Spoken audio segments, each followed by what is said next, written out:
Hi friends, welcome to our channel. Vidyadevi ఆఫీస్లో సుమతిలానే ప్రవర్తిస్తూ పనులన్నీ కూడా సుమతిలానే వర్క్ చేస్తూ ఉంటుంది. జన అది చూసి సుమతి చాలా గుర్తు చేసుకుంటూ ఉంటాడు.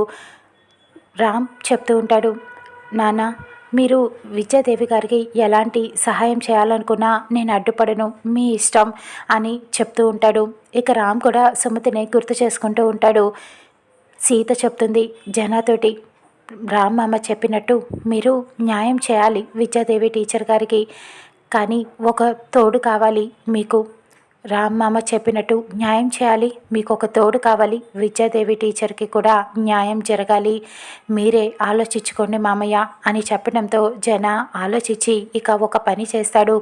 ఇంట్లో అందరూ హాల్లో కూర్చొని మాట్లాడుకుంటూ ఉండగా సాంబా వచ్చి రామ్తో చెప్తూ ఉంటాడు, సార్ సార్ అర్జెంటుగా మీరందరూ బయటికి రండి సార్ అని చెప్పి కంగారు పెడుతూ ఉంటాడు. ఎందుకు, ఎవరొచ్చారు అని రామ్ అడగటంతో మీరే చూడండి సార్ ఎవరొచ్చారో అని చెప్తూ ఉంటాడు.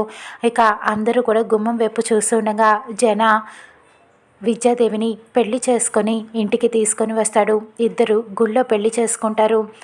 దండలు మార్చుకొని తాళిబొట్టు కడతాడు జన సుమతి మెల్లో. ఇక సుమతిగా ఇంటికి తీసుకొని వస్తాడు.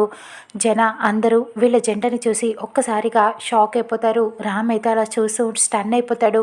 సీత చాలా సంతోషపడుతూ ఉంటుంది. నేను అనుకున్నది నెరవేరింది, అత్తమ్మ ఈ ఇంటి తన స్థానంలోకి తను మళ్ళీ వచ్చేసిందని చాలా సంతోషపడుతూ ఉంటుంది. ఇక ఈ కథ ఎలాంటి మలుపు తిరగబోతుందో చూద్దాం రానున్న ఎపిసోడ్లో.